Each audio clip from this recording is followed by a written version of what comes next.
शाबाश। तो आज हम जो चैप्टर पढ़ने वाले हैं वो है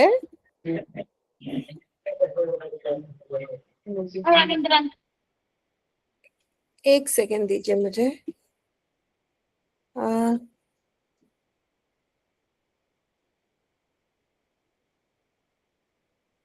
3.2 यूनिट 3 चैप्टर 2 हम आज पढ़ने वाले हैं। ठीक है, उस चैप्टर का नाम है, क्या है उस चैप्टर का नाम?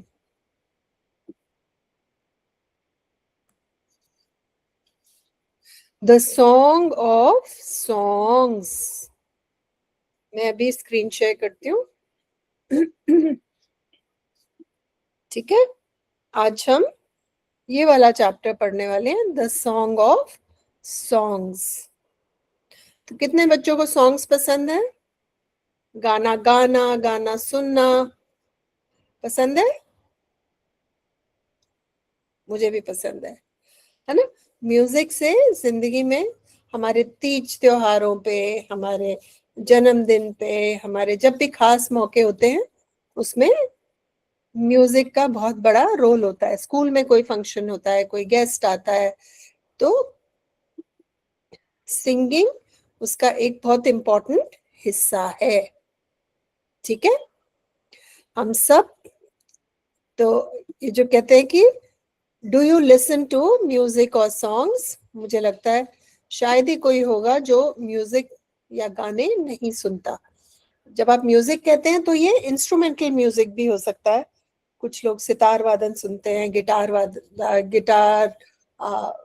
वायलिन, बहुत से तबला, तो बहुत से अलग अलग इंस्ट्रूमेंट्स। कई बार म्यूजिक जो होता है उसमें शब्द नहीं होते, लेकिन उसकी अपनी एक ताकत है। तो हम सब अलग अलग तरह के सॉन्ग सुनते हैं, पंजाबी सुनते हैं, फिल्मों के गाने सुनते हैं, गजल सुनते हैं, सूफी सुनते हैं, है ना। हम सबके फेवरेट सिंगर्स हैं। अच्छा, जो भी सिंगिंग करता है उसका एक गुरु होता है, क्योंकि रियाज करने के लिए, ट्रेनिंग के लिए हमें एक गुरु की जरूरत पड़ती है। हम खुद तो बैठ के नहीं गा सकते, है ना। कोई हमें सिखाता है कि सुर कैसे होते हैं, आलाप क्या होता है, कैसे प्रैक्टिस करना है, कैसे गाना है। किसी भी चीज के लिए हमें गुरु चाहिए होता है, ट्रेन के लिए कोई ट्रेन करने वाला हमें चाहिए होता है। अच्छा, फोक म्यूजिक और क्लासिकल म्यूजिक में क्या फर्क है, कोई बताएगा मुझे? किसी को आइडिया है? फोक म्यूजिक वो होता है जो हमारे, बताओगे बेटा? फोक म्यूजिक वो होता है जो हमारे घरों में, ब्याह शादियों में, जब बच्चे का जन्म होता है, बर्थडे होता है, कोई भी हमारे जो तीज त्योहारों में जो हम गाने गाते हैं, जो गीत गाते हैं, जो लेडीज साथ बैठ के गाती हैं, उनको फोक म्यूजिक कहते हैं। और क्लासिकल म्यूजिक वो होता है जो ये लोग जो घर में गाते हैं वो शौकिया गाते हैं, उनको कोई ट्रेनिंग नहीं मिली होती, है ना। उन्होंने जो सुना है घर में गाने गीत, वो वही गाते हैं। क्लासिकल म्यूजिक में क्या होता है, आपका एक गुरु होता है, वो आपको ट्रेन करता है, आप कैसे गाएंगे, क्या गाएंगे। तो फोक म्यूजिक और क्लासिकल म्यूजिक में ये फर्क है। अच्छा, इंडियन और वेस्टर्न म्यूजिक का भी आप देखेंगे तो जो वेस्टर्न म्यूजिक है उसमें ड्रम्स होते हैं, गिटार होता है, पियानो होता है, वायलिन होता है, फ्लूट होता है। हमारे जो भारतीय इंस्ट्रूमेंट्स है उसमें तबला है, सितार है, वीणा है, हारमोनियम है, तानपुरा है। तो ये आप लिख सकते हैं difference between Indian and western instruments. तो जो हमारे म्यूजिक, हमारे जो फोक म्यूजिक और क्लासिकल म्यूजिक में, देहाती म्यूजिक में जो इंस्ट्रूमेंट्स इस्तेमाल होते हैं वो ये हैं, तबला है, सितार है, तानपुरा है, वीणा है, हारमोनियम है। और जब आप वेस्टर्न म्यूजिक सुनते हैं, अंग्रेजों का गाना जिनको हम कहते हैं, तो उसमें आप देखेंगे कि ड्रम इस्तेमाल किया जाता है, ड्रम्स बजाते हैं ना, मतलब ऐसा ड्रम नहीं जिसमें पानी भरते हैं, वो ड्रम्स। मैं आपको दिखाती हूँ कैसे लगते हैं ड्रम्स। ये ड्रम्स है, ये म्यूजिकल ड्रम्स है। तो ये हमारे हिंदुस्तानी म्यूजिक में कम इस्तेमाल होते हैं, ये वेस्टर्न म्यूजिक में बहुत इस्तेमाल होते हैं।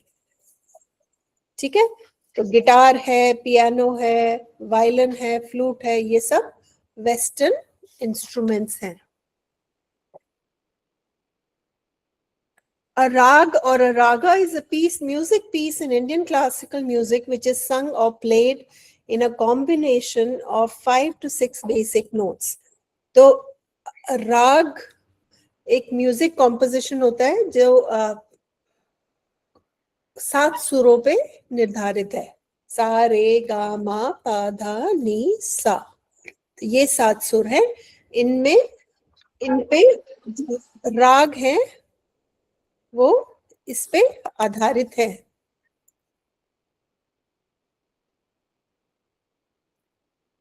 ओके,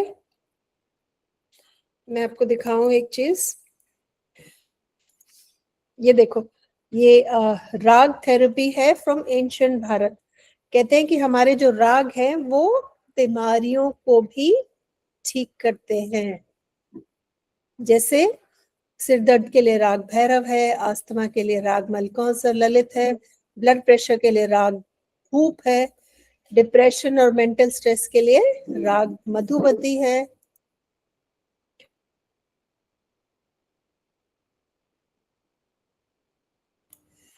ओके, तो आप देखिए कि कैसे अलग अलग बीमारियों के लिए ये राग इस्तेमाल होते हैं। तो ये इतने साइंटिफिक और इतने पावरफुल हैं। ये राग सिर्फ गाना नहीं है, इनमें एक बहुत एनर्जी है, साइंटिफिक एंड पावरफुल, यानी वैज्ञानिक और शक्तिशाली हैं। तो हमें अपने रागों को हल्के में नहीं लेना चाहिए। और इनका टाइम भी होता है, कौन सा राग किस समय सुना जाता है वो आप यहाँ पे लिख सकते हैं। जैसे राग मनकौस मैंने आपको दिखाया, वो जिनको सांस की दिक्कत है वो अगर सुनते हैं तो उनको आराम मिलता है, और ये राग रात के समय सुना जाता है।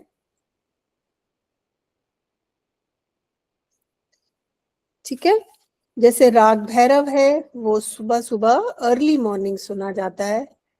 जो राग यमन है वो शाम को, रात होने से पहले जब दिन ढलने लगता है तब राग यमन सुना जाता है। राग हंडोल स्प्रिंग सीजन में, जब बाहर का मौसम होता है, जब पतझड़ के बाद सावन आता है, तो उसमें राग हिंडोल सुना जाता है। और राग दरबारी लेट नाइट को सुना जाता है। तो इन रागों को सुनने का भी एक समय होता है। ठीक है,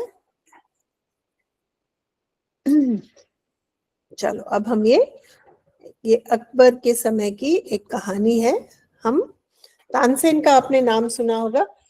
कहते हैं कि अकबर के दरबार में 9 रत्न थे, जिसमें से एक रत्न तानसेन भी थे। तो तानसेन अपने गाने के लिए मशहूर थे। कहते हैं कि जब तानसेन गाते थे तो दिए जल उठते थे। उनके गाने में इतनी ताकत थी, बारिश होने लगती थी।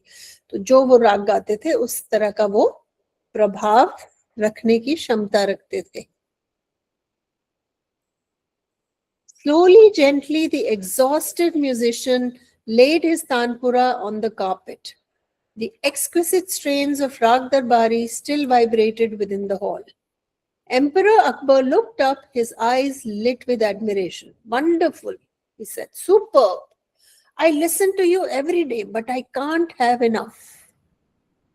Exhausted माने थका हुआ, exquisite माने गजब, अद्भुत, स्पेशल। तो जो म्यूजिशियन थे तानसेन, उन्होंने थक के अपना तानपुरा कारपेट पे रखा। इसका मतलब वो बहुत देर से वो राग दरबारी बजा रहे थे और वो थक गए थे, तो इसीलिए यहाँ पे लिखा है एग्जॉस्टेड। और हालांकि अब वो उन्होंने तानपुरा रख दिया था नीचे कारपेट पे, लेकिन फिर भी चारों तरफ राग दरबारी की कि जो सुरों की जो वो था, वो आसपास हॉल में आप महसूस कर सकते थे। और राजा अकबर वो बहुत ही इम्प्रेस थे।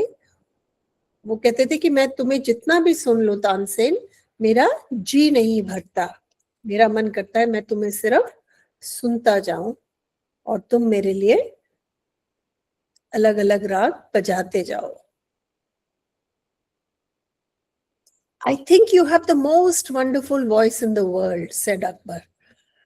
अकबर कहने लगे कि मुझे लगता है कि दुनिया में तुम्हारी सबसे अद्भुत आवाज है। But I don't, Shahenshah, said Tansen with a smile.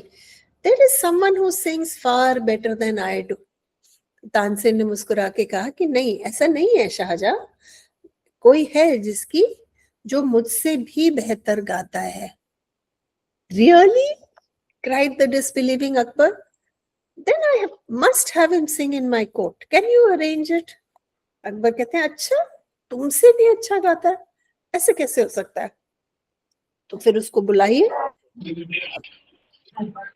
उसको मेरे कोर्ट में भेजिए, मैं उनका गाना सुनूंगा। Tansen shook his head. I'm afraid he will not come, sire. Tansen ने सर हिलाते हुए कहा, नहीं, मुझे नहीं लगता वो आएगा। What? Not even if he hears that emperor himself has summoned him? तो राजा जो था उसके स्वाभिमान को चोट पहुंची। उसने कहा अच्छा, तुम उसको बोलोगे कि तुम्हें राजा बुला रहा है फिर भी नहीं आएगा? ऐसी उसकी हिम्मत? No, not even then. Tansen ने कहा कि नहीं, फिर भी नहीं आएगा। This reply would have enraged any other emperor. अगर कोई और राजा ये सुनता कि उनके बुलाने से वो इंसान नहीं आएगा, लेकिन अकबर को ऐसा नहीं लगा।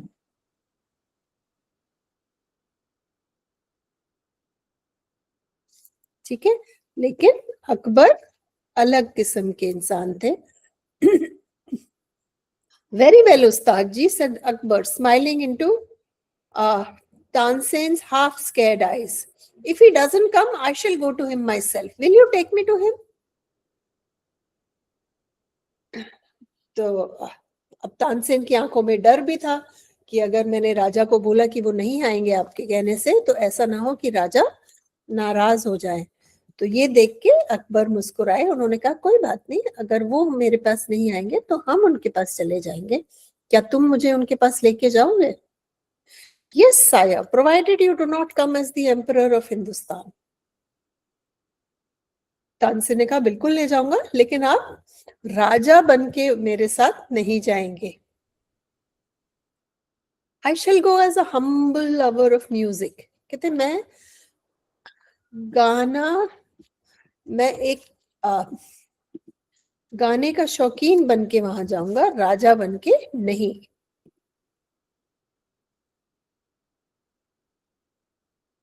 ठीक है। संत हरिदास वॉज द मैन। एक संत ही होता है जिसको राजा होने से कोई फर्क नहीं पड़ता। Sant Haridas was the man Tansen had spoken of. He had been Tansen's music teacher and lived the austere life of a hermit. When Tansen and the emperor reached his hut, he was busy with his daily chores. When they asked him to sing, he smiled but said firmly, I'm long past the age for singing. Even his favorite pupil could not persuade him to change his mind. तो जब वो उनके पास मिलने गए तो वो बहुत ही एक सादा जीवन बिताते थे और अपने दिनचर्या के काम में लगे हुए थे। जब तानसेन ने उनसे प्रार्थना की गाने के लिए, तो उन्होंने कहा कि नहीं नहीं, मेरी तो उम्र हो गई है, अब मेरी गाने की उम्र नहीं है। तो तानसेन उनके फेवरेट स्टूडेंट थे। लेकिन फिर भी उन्होंने तानसेन के कहने से, तानसेन की बात उन्होंने नहीं मानी और उन्होंने गाने से इनकार कर दिया. But Tansen knew how to get around him. He offered to sing before his guru. He made a mistake. That's not the right tone, Tansen, cried the teacher amazed. What has happened to you? लेकिन तानसेन को पता था कि अपने गुरु को कैसे गवाना है. तो तानसेन ने कहा कि गुरुजी मैं गाऊंगा. और तानसेन ने गाते हुए जानबूझ के गलती की, राइट. और जब उन्होंने गलती की तो उनके गुरुजी ने उनको एकदम से टोका और कहा कि अरे तुम्हें क्या हो गया है, तुम तो गलत सुर लगा रहे हो. Tansen seemed not to understand his teacher and he made the same mistake again. Tansen ने ऐसे एक्टिंग की कि मुझे तो समझ नहीं आ रहा गुरुजी आप क्या कह रहे हैं, इसमें क्या गलत है, और उन्होंने दोबारा वही गलती की. Exasperated, Sant Haridas took the Tanpura from Tansen's hands and sang the right note. Then he went on to the next and the next. The music spread across the forest like the first glimmer of dawn or the fragrance of jasmine. Both Akbar and Tansen listened to him as if they were hypnotized, and the emperor realized that Tansen had spoken the truth. तो गुरुजी परेशान हो गए कि इसको समझ नहीं आ रहा ये गलत सुर कैसे लगा रहा है. तो गुरुजी ने उससे तानपुरा लिया और खुद गाना शुरू कर दिया. और फिर वो उन्होंने एक सुर छेड़ा, फिर दूसरा सुर छेड़ा और वो गाने लगे. एक बार इसका ट्रांसलेशन सुन लेते हैं.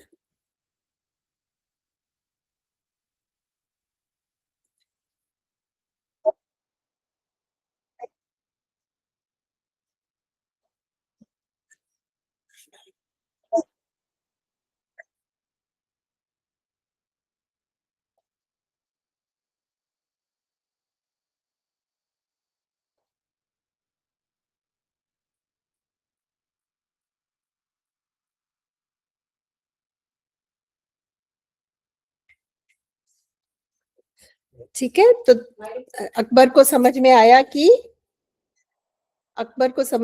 कि तानसेन ने क्यों कहा कि मेरे गुरुजी मुझसे भी बेहतर गाते हैं.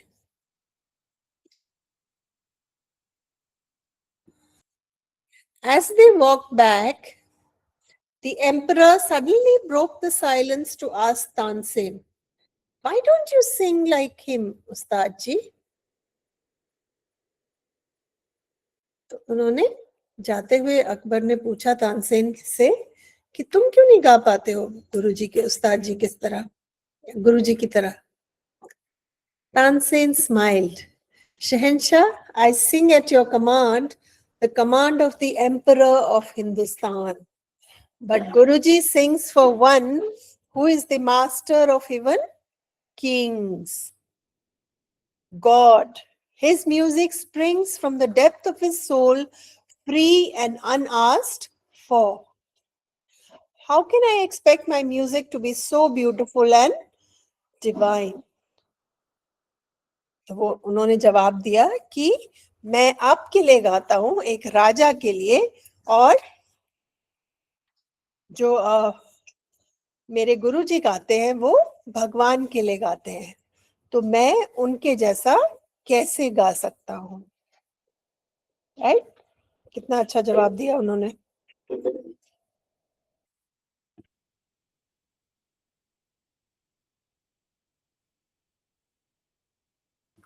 ओके. तो ये हुई तानसेन और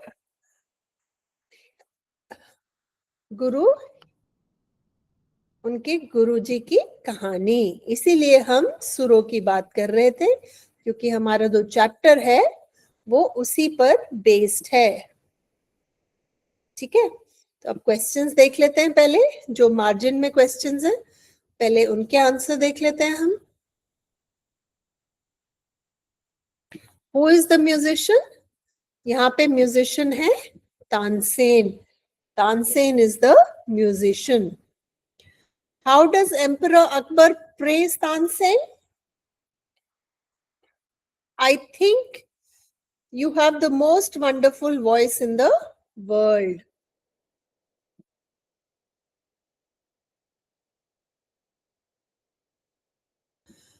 Okay? तो एम्परर अकबर ने तानसेन की क्यों प्रेज की? उन्होंने क्यों कहा कि वो बहुत ही गजब गाते हैं और वो सारी उम्र उनका गाना सुन सकते हैं? क्योंकि तानसेन उनके 9 रत्नों में से एक थे और वो बहुत ही अति उत्तम गाते थे.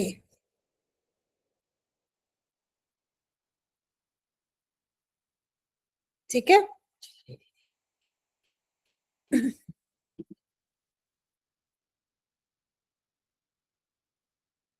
Okay. How was Akbar different from the other rulers of that time? बाकी समय के जो रूलर थे उनसे अकबर में क्या फर्क था? कोई और रूलर होता, कोई और राजा होता, अगर उसको सुन कोई कहता कि आपके बुलाने से वो नहीं आएंगे आपके दरबार में, तो वो गुस्से से आग बबूला हो जाता. लेकिन अकबर ने ऐसा नहीं किया. इसलिए Akbar was different from other rulers of that time. है ना? ये जवाब सुन के कि वो एम्परर के लिए गाने नहीं आएंगे दरबार में, उनको गुस्सा नहीं आया. उन्होंने कहा कोई बात नहीं, वो नहीं आएंगे तो हम उनके पास चले जाएंगे. Who was the musician Tansen was talking about? Tansen किस म्यूजिशियन की बात कर रहे थे? तानसेन बात कर रहे थे संत हरिदास की. Why did Tansen make a deliberate mistake? गाना गाते वक्त तानसेन ने जानबूझ के गलती क्यों की? तानसेन ने इसलिए गलती की, उसको पता, गुरुजी ने मना कर दिया कि नहीं मैं नहीं गाऊंगा, मेरी उम्र नहीं है.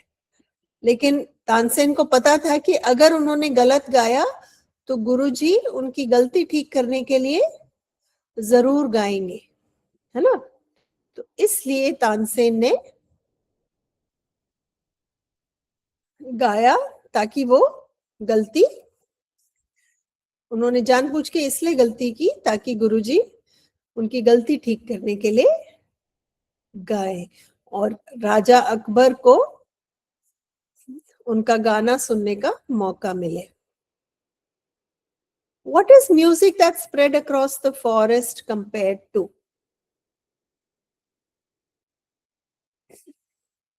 तो जो क्योंकि वो जंगल में रहते थे, तो जब वो गा रहे थे तो दूर दूर तक उनका उनका जो गाना था वो दूर दूर तक जंगल में आवाज जा रही थी. तो किससे कंपेयर किया है उनका गाने को? The first glimmer of dawn and the fragrance of jasmine. देखो ना, वो कहानी में कहते हैं कि the music spread across the forest like the first glimmer of dawn or the fragrance of jasmine. कि जैसे जैस्मीन की खुशबू फैलती है, इस तरह से उनका गाना चारों तरफ फैल गया. एक बार ट्रांसलेशन सुन लेते हैं.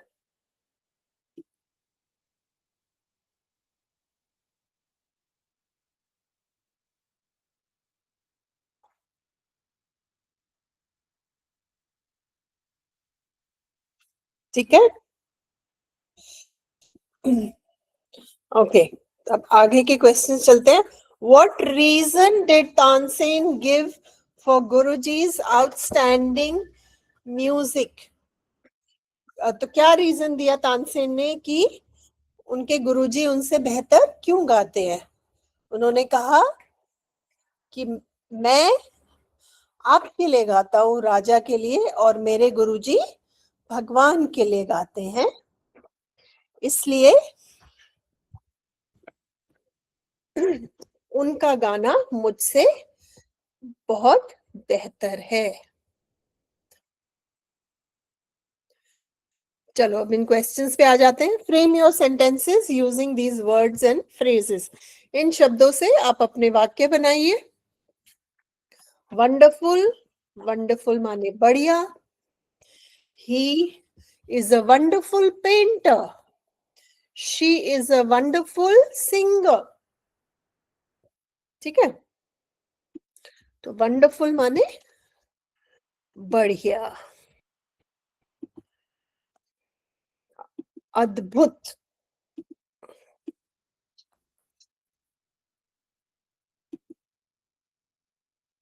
ठीक है. सुपर्ब, सुपर्ब का माने भी एक्सीलेंट होता है. सुपर्ब, उत्कृष्ट. ठीक है. She is a superb dancer. He is a superb teacher. Right.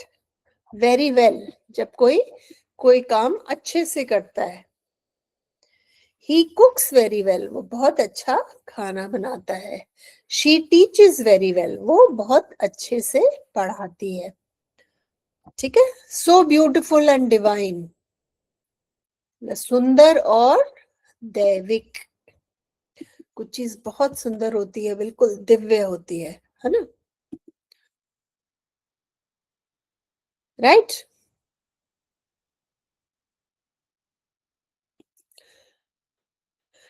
अब हम आगे चलते हैं. From the story make a list of words related to music. So music से रिलेटेड स्टोरी में जो भी शब्द है वो आपको यहाँ पर लिखने हैं. देख लेते हैं. म्यूजिक से रिलेटेड है strain, musician, tanpura. Right. Voice, सिंग,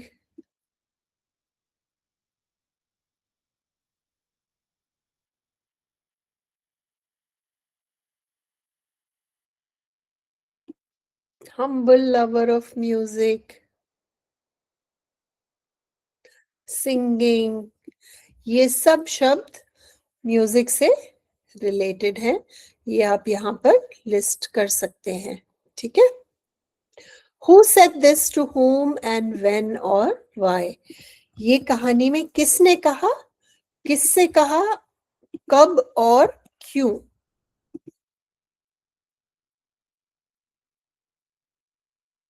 ठीक है. Then I must have him sing in my court. एक बार सुन लेते हैं डायलॉग क्या है.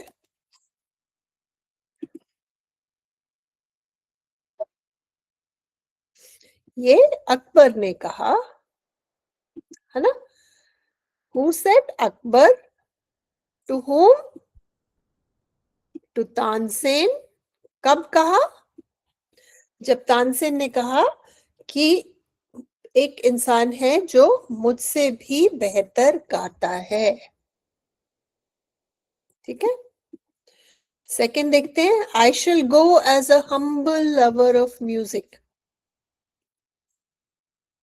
कि मैं राजा बनकर नहीं जाऊंगा, मैं संगीत का प्रेमी बनकर जाऊंगा. ये किसने कहा? ये अकबर ने कहा. किसको कहा? तानसेन को कहा. कब कहा या क्यों कहा? जब तानसेन ने कहा कि अगर आप राजा बनकर जाएंगे तो वो आपके लिए नहीं गाएंगे. What has happened to you? तुम्हें क्या हो गया है? ये किसने कहा? ये तानसेन के गुरुजी ने कहा, संत हरिदास ने. किसको कहा? तानसेन को कहा. कब कहा? जब तानसेन गलत सुर लगा रहे थे तो उनको ये बात हजम नहीं हुई कि तानसेन ऐसी गलती कैसे कर सकता है. तो उन्होंने कहा कि तुम्हें क्या हो गया है. Right. How can I expect my music to be so beautiful and divine. मैं कैसे उम्मीद रख सकता हूं कि मेरा जो संगीत है वो मेरे गुरुजी जितना सुंदर और दिव्य हो.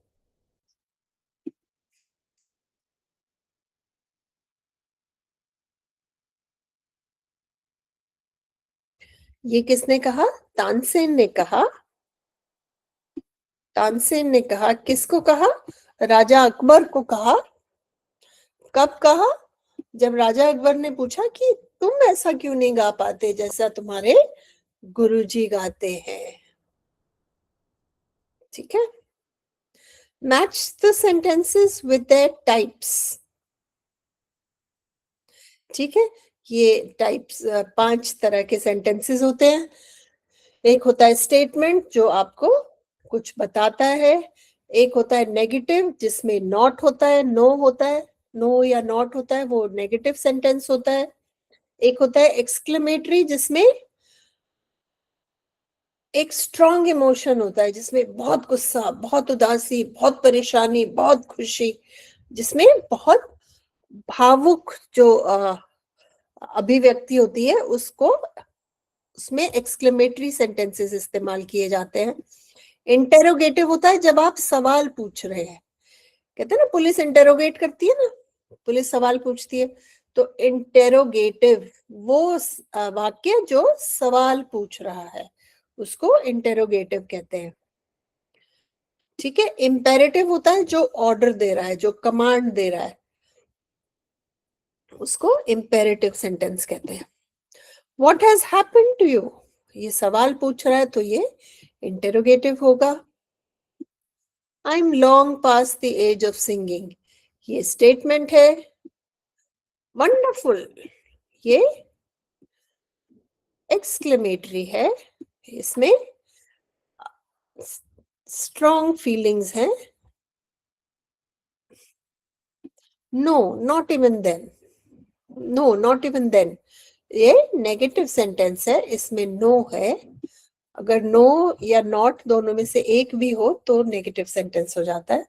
तो ये नेगेटिव सेंटेंस है। टेक मी टू हिम, ये इंपेरेटिव है। राजा ने ऑर्डर किया है तानसेन को कि मुझे उनके पास ले जाइए। अच्छा। Make as many words from the word exasperated, ये बहुत मजेदार शब्दों का गेम है जिसको तुम खेल सकते हो अपने दोस्तों के साथ। एक शब्द में से जब आप अनेक शब्द बनाते हैं, जैसे आप देखेंगे कि इसमें से आपने ई लिया, आर लिया, ए लिया, टी लिया और ई लिया, रेट, तो रेट हो गया। आर ई ए और डी रीड हो गया, right. P A R T part हो गया। S E A T seat हो गया। तो इससे आप खूब सारे शब्द बना सकते हैं। इससे आपको अपने शब्द सीखेंगे, आप स्पेलिंग रिवाइज करेंगे और एक मजेदार गेम भी है आपको खेलने के लिए। ये अच्छा तरीका है शब्दों को और उनकी स्पेलिंग सीखने को। ठीक है। Write T for true, N T for not true and C N S for cannot say. तो ये 3, ट्रू माने सच है, सही है, नॉट ट्रू माने सही नहीं है, कैनॉट से मतलब इसके बारे में कहानी में कुछ लिखा नहीं है। जैसे मैं आपको बोलूं कि अकबर ने नीले रंग की शेरवानी पहनी थी, तो ऐसा तो कुछ नहीं है कहानी में। तो उसके लिए आप लिखेंगे कैनॉट से, राइट। अगर मैं आपको बोलूं कि अकबर की रानी भी उसके साथ गई थी संत हरिदास को सुनने, तो ये नॉट ट्रू है क्योंकि ये कहीं पे भी हमने नहीं सुना, राइट। अकबर तानसेन के पास चलकर गए, उनका गाना संत हरिदास के पास चलकर गए उनका गाना सुनने के लिए, ये ट्रू है, सही है। तो इस तरह से आपको इन वाक्यों के लिए ट्रू उसके लिए लिखना है जो सही है, नॉट ट्रू उसके लिए लिखना है जो सही नहीं है, और कैनॉट से उसके लिए लिखना है जो जिसके बारे में कहानी में किसी तरह का वर्णन नहीं है। तो तो हमें नहीं पता वो सही है या गलत।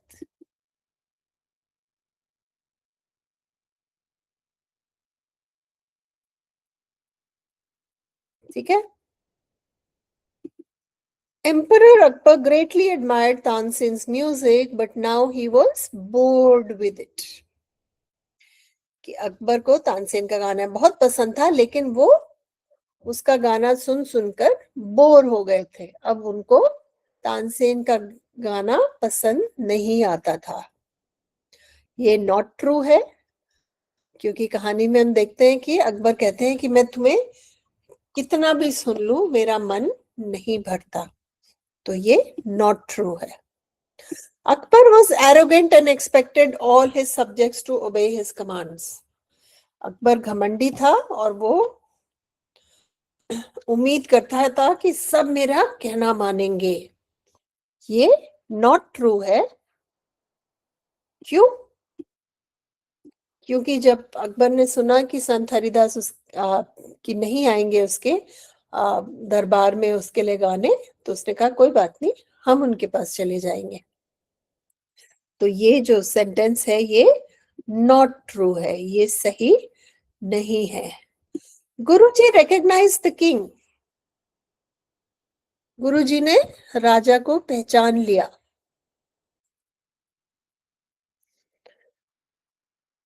ये कहीं पर भी मेंशन्ड नहीं है। हमें नहीं पता ये सही है या गलत है, क्योंकि ना कहीं पे ये मेंशन्ड है कि गुरुजी को नहीं पहचाना, ना कहीं पे ये लिखा है कि गुरुजी को पहचाना है। हो सकता है पहचान लिया हो, लेकिन उनको इस बात से फर्क नहीं पड़ा। हो सकता है उन्होंने पहचाना ना हो, उनको लगा तानसेन का कोई दोस्त उनके साथ आया है। तो इसके लिए आप बोलेंगे cannot say. In spite of being a great singer, Tansen continued to make deliberate mistakes. एक बहुत ही अच्छे गायक होने के बावजूद तानसेन जानबूझकर अपने गाने में गलतियां करते रहे।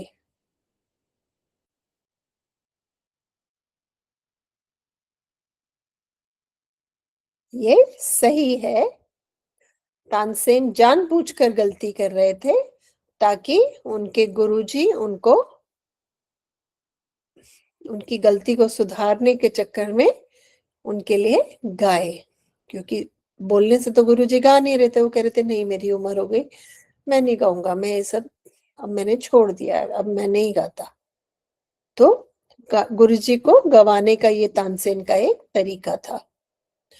तो ये ट्रू है, ये सही है। Any effort dedicated to God turns out to be the best. कहते आप इंसानों के लिए जो भी करें, जो आप भगवान के लिए करते हैं, प्रभु के लिए करते हैं, ऊपर वाले के लिए करते हैं, वो सबसे बड़ा कर्म होता है।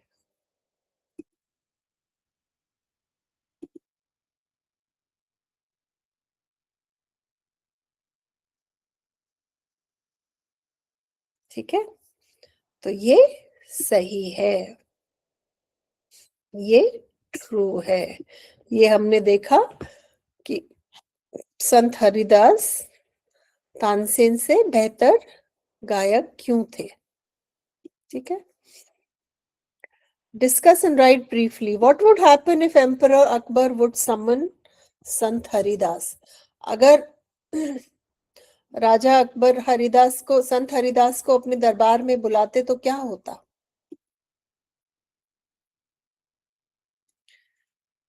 संत हरिदास आने के लिए भी मना कर देते, और अगर आ भी जाते तो वो गाने से इनकार कर देते, क्योंकि वो सिर्फ भगवान के लिए गाते थे, किसी इंसान के लिए नहीं।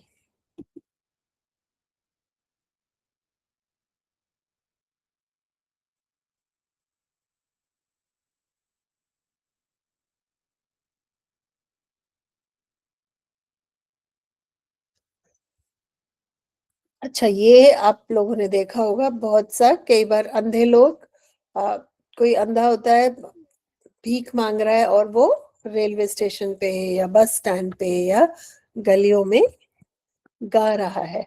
अगर आपको ऐसा इंसान दिखे तो आप क्या करेंगे? ये आपके ऊपर है, लेकिन अगर मैं आपकी जगह होंगी तो मैं उनको उनका थोड़ी देर खड़े होके उनका गाना सुनूंगी और फिर उनको मुझसे जो भी मदद हो पाएगी मैं उसकी उनकी मदद करूंगी। मैं वहां से उनकी मदद किए बिना नहीं जाऊंगी, क्योंकि एक उस इंसान को एक आशीर्वाद मिला है, मीठा गा रहा है, और दूसरा वो इंसान अंधा है और वो अगर गा के अपनी रोटी कमाना चाह रहा है तो हमें उसकी मदद करनी चाहिए। वो भीख नहीं मांग रहा है, वो गा के अपना पेट भरना चाह रहा है।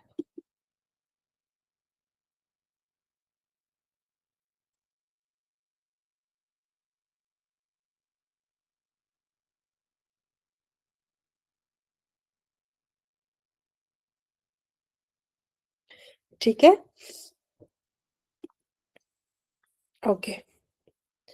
ये आपका, अब ये फ्रेजेस और एक प्रिंसिपल एंड सब्जेक्ट ग्रामर का हिस्सा है। एक चीज होती है क्लॉज और दूसरा होता है phrase.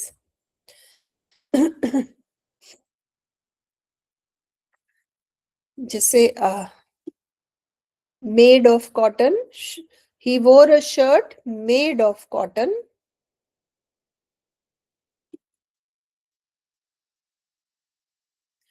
Are you sure of your innocence? That is why he has failed. ये कुछ एग्जाम्पल्स हैं क्लॉज के। ठीक है, इनमें आपको बताना है कि फ्रेजेस कौन से हैं और क्लॉजेस कौन से हैं। एक बार इसकी ट्रांसलेशन सुन लेते हैं।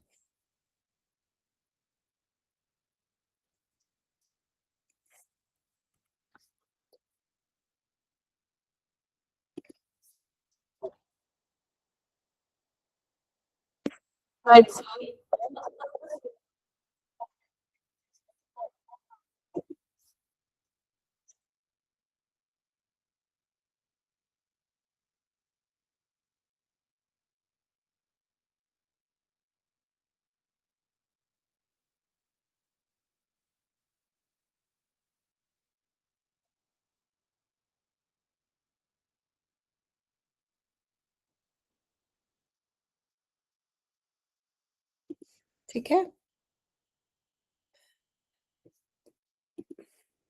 The musician laid his tanpura on the carpet.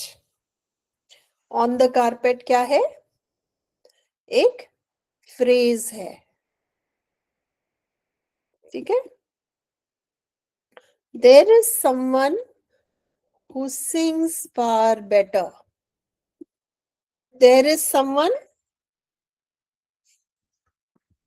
Who sings far better एक क्लॉज है।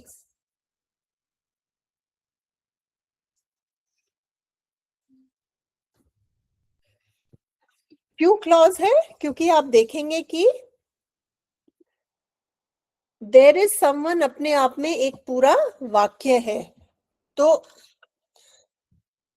Who sings far better additional information है, तो ये प्रिंसिपल क्लॉज है और ये सबऑर्डिनेट क्लॉज है। ठीक है,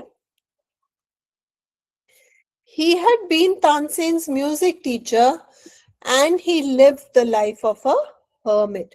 इसमें आप देखेंगे दो पूरे वाक्य हैं। He had been Tansen's music teacher और दूसरा पूरा वाक्य है he lived the life of a hermit। ये दोनों and से जुड़े हुए हैं, राइट? तो ये क्लॉज हो गया। The music spread like the first glimmer of dawn।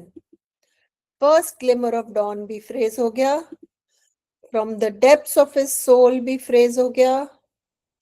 As they walked away the emperor suddenly broke the silence, ये अपने आप में एक पूरा वाक्य है, तो ये एक क्लॉज हो गया।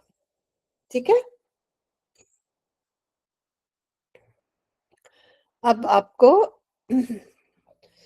किसी भी तानसेन के बारे में और किसी आर्टिस्ट के बारे में आप रिसर्च कर सकते हैं, पता कर सकते हैं और लिख सकते हैं उनका क्या नाम था, उनका कहाँ जन्म हुआ, वो कौन से म्यूजिक के लिए प्रसिद्ध हुए, उनको कोई इनाम या अवार्ड मिले। तो हमारे तो हिंदुस्तान में बहुत सारे हैं, पंडित रविशंकर हैं, जाकिर हुसैन हैं जो तबला बजाते हैं, तो बहुत सारे हमारे म्यूजिशियंस हैं, आप किसी के बारे में भी रिसर्च कर सकते हैं। ठीक है, जैसे तानसेन ग्वालियर में पैदा हुए थे, वो इंडियन क्लासिकल म्यूजिक के लिए मशहूर थे और उनको अकबर के दरबार में नवरत्न में से एक रत्न माना जाता था। लता मंगेशकर जी इंदौर में पैदा हुई थी, उन्होंने प्लेबैक सिंगिंग बहुत की है, उन्होंने बहुत गाना गाए हैं और उनको भारत रत्न से नवाजा गया था। पंडित रविशंकर बनारस के थे, सितार बजाते थे और उनको भी भारत रत्न दिया था। ठीक है, क्लास के बाद बेटा ये रिसोर्स आपके साथ शेयर कर दिया जाएगा। ये जो कहानी है इसको बहुत सरल भाषा में, इसका जो समरी है, समरी यानी सारांश, जो सारांश है इस कहानी का, वो आपको बहुत ही सिंपल भाषा में यहाँ पर इसमें दिया गया है। और जो नई शब्दावली है इसमें, वो भी आपके साथ इस टेबल में शेयर की गई है। ठीक है, ये शब्द है, ये एग्जॉस्टेड है, जैसे इसका इंग्लिश में, हिंदी में जो अर्थ है, मराठी में जो अर्थ है, और एक वाक्य इंग्लिश में, जिससे आपको, अगर आप लिख कर इसको प्रैक्टिस करेंगे तो आपको इन शब्दों को, आपको इनकी स्पेलिंग आएगी। ये सेंटेंसेस लिख के जरूर प्रैक्टिस करना बेटा। ठीक है, आपको और कहानी में आपको आंसर लिखने में मदद मिलेगी। जब आप जवाब लिखेंगे अपने पेपर में, एग्जाम में, तो आपको इन वाक्यों से बहुत मदद मिलेगी, तो इनको लिख कर जरूर प्रैक्टिस करिएगा। ठीक है, तो ये नई शब्दावली है चैप्टर की, ये सारांश है चैप्टर का, और जो भी हमने क्वेश्चंस अभी डिस्कस किए हैं उन सब के जवाब आपको इसमें मिल जाएंगे। और ये मैंने जो आपको राग का बताया कि कौन सी बीमारी के लिए कौन सा राग इस्तेमाल किया जाता है, वो भी मैंने आपको इसमें, जब क्लास के बाद ये रिसोर्स आपके पास शेयर होगा, आप इसको पढ़ने के लिए इस्तेमाल कर सकते हैं। ठीक है बेटा, नेक्स्ट क्लास में मिलते हैं। Okay, bye.